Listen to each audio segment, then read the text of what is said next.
Bonjour à tous et bienvenue sur Savoir Média et Savoir FM 91.7 depuis la zone universitaire de Kabbalah. Bienvenue aux informations présentées par Diakari Diadambele. La mise en onde est assurée par Suleiman Koulibaly.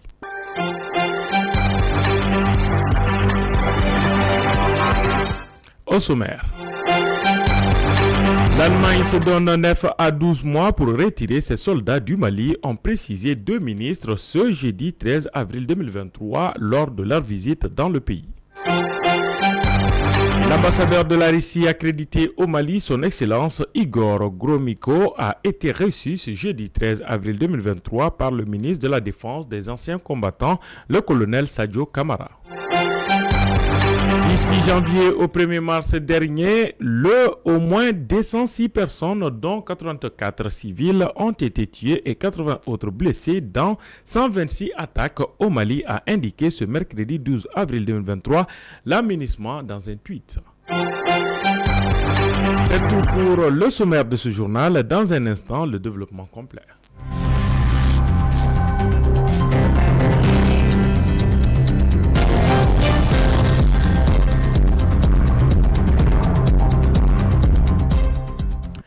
Une fois de plus, bonjour à tous et bienvenue dans cette page d'édition du vendredi 14 avril 2023. Comme annoncé dans le sommaire, dans le cadre de l'aménagement, l'Allemagne se donne 9 à 12 mois pour retirer ses soldats du Mali, mais compte maintenir son aide. Berlin compte plusieurs centaines de militaires parmi les 12 000 déployés par l'aménagement dans le pays en proie à la propagation djihadiste et aux violences de toutes sortes. L'Allemagne table sur 9 à 12 mois pour retirer ses soldats du Mali. Retrait imposé par les nouvelles restrictions du pays sous la direction des militaires, mais qui ne met pas fin à l'aide au développement, ont précisé deux ministres ce jeudi 13 avril 2023 lors de leur visite.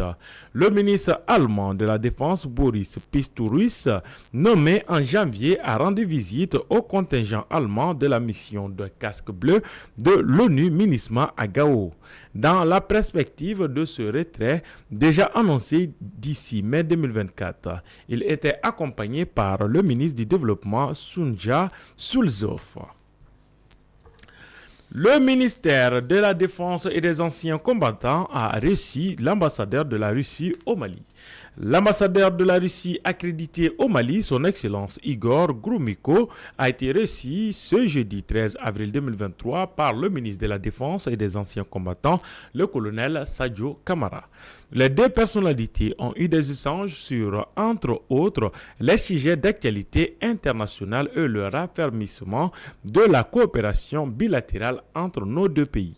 Le diplomate russe, satisfait du bon partenariat entre le Mali et la Russie, a affirmé à sa sortie d'audience que son pays restera disponible à œuvrer aux côtés du Mali dans la lutte contre le terrorisme et l'extrémisme violent afin qu'il retrouve sa stabilité et sa paix d'antan. L'ambassadeur russe a par ailleurs souligné que le Mali a besoin d'être accompagné par tous les moyens de bord dans cette guerre qui lui a été imposée. Enfin, il a invité le peuple malien à l'union et à croire au partenariat russo-malien qui donne des résultats fructueux. Comme à l'accoutumée, cette rencontre s'est déroulée sous un climat de convivialité jugée constructive et fructueuse par les deux parties. L'électricité est devenue indispensable à tout ce qui fait notre quotidien. Cependant, elle devient une source de problèmes pour la population pendant la saison chaude. Néanmoins, il est possible de se tourner vers les énergies renouvelables étant donné que le soleil brille fort sur notre continent. Un reportage signé Aboubakar Kanouté. Aujourd'hui, plusieurs de nos outils de travail sont alimentés et fonctionnent par l'électricité. Cependant, la société qui offre l'électricité à la population n'arrive ni à couvrir l'ensemble du territoire ni à satisfaire comme il le faut toutes les zones déjà couvertes. Mais nous avons pendant plusieurs périodes de l'année le soleil en abondance qui pourrait être transformé en électricité. Abdelmoumeni, entrepreneur. L'Afrique entière a un potentiel solaire énorme. C'est estimé à 60 millions de térawattheures par an, si nous prenons pour le cas de l'Afrique. Et cela, c'est si nous prenons le cas de l'Asie ou du Moyen-Orient réunis, ils ne font même pas 40 millions. Donc ils sont entre 35, je crois, et 36, contre 60 millions pour l'Afrique, à elle seule. Un potentiel solaire énorme. Donc je crois que c'est un secteur dans lequel, si l'on s'adonne, si l'on se lance, il va être porteur. En fait, l'Afrique à elle seule a 40% du potentiel mondial. Un seul continent qui englobe 40%. Ceci est très favorable à l'exploitation de l'énergie solaire. L'énergie solaire se subdivise en plusieurs catégories. Pascal, porteur de projet sur l'énergie solaire. L'énergie solaire, communément appelée les énergies renouvelables ou énergie verte ou énergie douce, c'est deux choses quoi. L'énergie thermique ou par les photovoltaïques, c'est-à-dire par les plaques ou les modules. C'est-à-dire les modules qui sont chargés par les rayons solaires absorbent l'énergie du soleil. Et l'autre énergie, l'énergie thermique, c'est-à-dire les charges électriques par les instruments qu'on appelle des caloporteurs, transportent l'énergie thermique pour les besoins de l'homme. Il faut noter que l'énergie solaire fait partie d'un ensemble d'énergies appelées les énergies renouvelables, parmi lesquelles font partie l'énergie tirée du vent à travers les éoliennes, de la pluie, des marées, de la houle ou de la chaleur géothermique. Au moins 206 personnes ont été tuées et 80 autres blessées entre janvier et mars selon l'aménagement au Mali. Du 6 janvier au 1er mars dernier, au moins 206 personnes, dont 84 civils, ont été tuées et 80 autres blessés dans 126 attaques au Mali, a indiqué ce mercredi 12 avril 2023 la mission multidimensionnelle intégrée des Nations Unies pour la stabilité du Mali, MINUSMA, sur son compte Twitter. Ces données sont tirées du rapport trimestriel du secrétariat général des Nations Unies sur le Mali durant la période du 6 janvier au 1er mars 2023. Ce document a été présenté mercredi par le représentant spécial du secrétaire général de l'ONU au Mali et chef de l'aménagement, M. El Hassim Ouane, au Conseil de sécurité. Sur son compte Twitter, le chef de l'aménagement a mis l'accent sur l'augmentation des attaques contre les civils dans la région du centre du Mali. Je cite, « Nous intensifions nos patrouilles pour les contrer et protéger les civils » car 206 personnes ont été tuées et 80 blessés entre janvier et mars 2023, a assuré M. Wan. Malgré une diminution des attaques contre la mission, a-t-il ajouté, nous déplorons la perte de 3 casques bleus et 5 blessés dans 9 attaques récentes. C'est une amélioration par rapport à la période précédente avec 18 attaques et 38 blessés.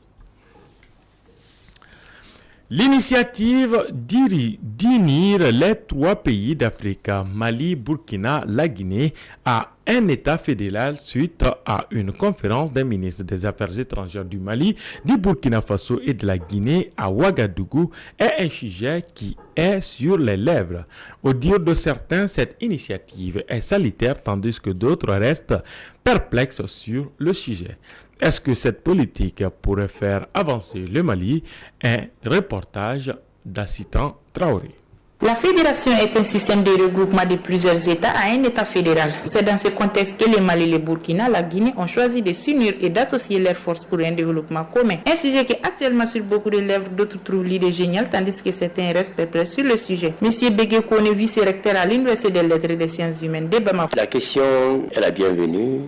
Depuis longtemps, n'est-ce pas, ces 3 pays devaient songer à ça. Depuis l'échec de la fédération Sénégal-Mali. Donc, je pense que quand j'ai appris dans les ondes et à la télévision que ces 3 pays vont se réunir pour créer une fédération, un ensemble sous-régional. J'étais très content parce que c'est là l'une des voies de développement les plus sûres dans la sous-région. Et étant donné que ces 3 pays ont presque les mêmes destins, c'est des pays qui sont d'abord dans l'étape de la transition et qui sont dirigés par des militaires. Et je pense que c'est les mêmes nations, les mêmes cultures, donc ils peuvent avoir les mêmes destins dans le domaine de l'économie, de la culture, pour s'effrayer un chemin dans la voie du développement. Monsieur Aliou Bokoum, instituteur au département de l'école normale d'enseignement technique et pratique, ne dira pas le contraire. Une bonne initiative émanant de notre président. Et moi, je suis convaincu que c'est possible parce que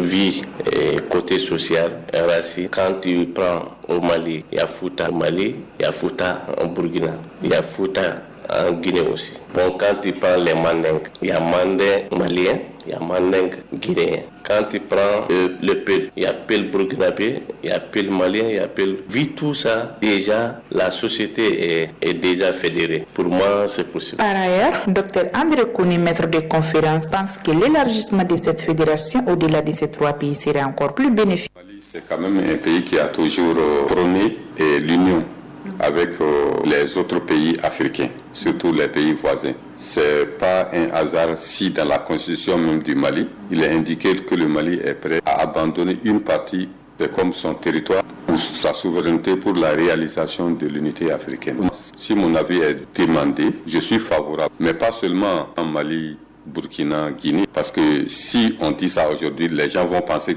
que c'est parce que nous avons des difficultés dans ces 3 pays. Ces 3 pays sont des pays en transition. Alors que pour le Mali, c'est pas un truc ponctuel, c'est une constance pour le Mali de demander la réalisation de l'unité. C'est pourquoi moi je prône une ouverture plus large. Donc pourquoi ne pas essayer d'élargir? Notons que cette fédération serait une bonne initiative pour ces 3 pays unis par leur histoire et qu'élargir permettrait de créer les États-Unis d'Afrique avec un destin commun.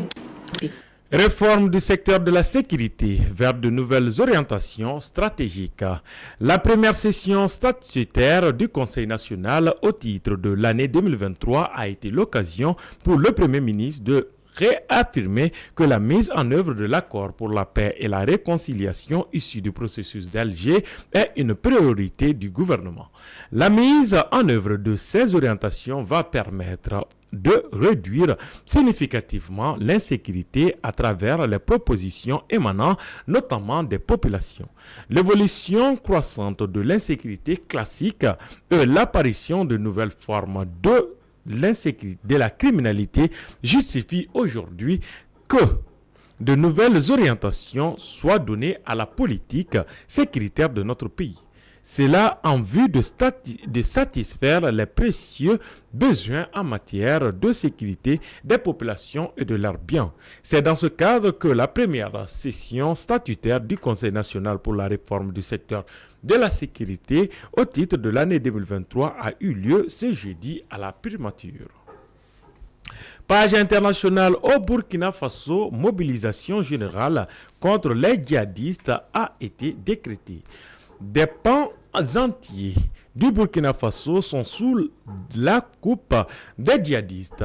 Reconquérir au moins 40% du territoire qui échappe au contrôle de l'État, c'est l'objectif affiché par le capitaine Ibrahim Traoré, président de la transition.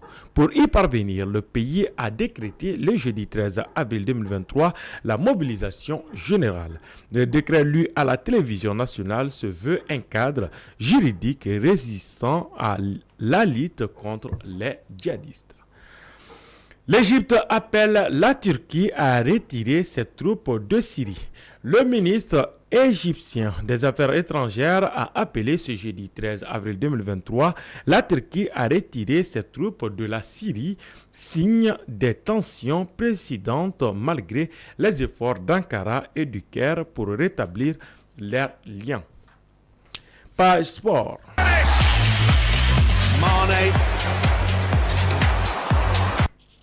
Mali Basket JD, le stade surclasse le Djoliba AC.